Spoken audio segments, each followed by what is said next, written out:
नमस्ते, जय श्री कृष्णा, राधे राधे। नाच के गीत चुटकुला बहुत प्यारा है। पूरा सुनना, अच्छा लगे तो अपना प्यार दुलार देना। नहीं मिलल बा ससुरवा हमारे मने के, नहीं मिलल बा ससुरवा हमारे मने के, हमारे मने के हो हमारे मने के, नहीं मिलल बा ससुरवा हमारे मने के, नहीं मिलल बा ससुरवा हमारे मने के।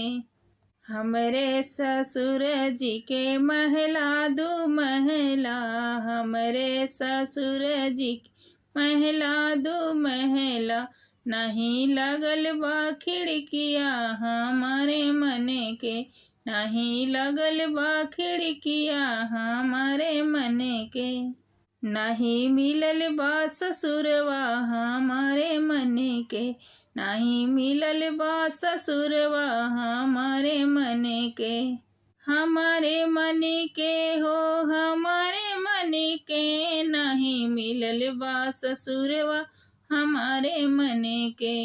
हमरे जेठ जी के 3 बहिनिया, हमरे जेठ जी के 3 बहिनिया, 3 बहिनिया हो 3 बहिनिया, नहीं बाटिन नदिया हमारे मने के, नहीं बाटिन नदिया हमारे मने के, नहीं मिलल बा ससुरवा हमारे मने के, नहीं मिलल बा ससुरवा हमारे मने के, हमारे मने के हो हमारे मने के, नहीं मिलल बा ससुरवा हमारे मने के।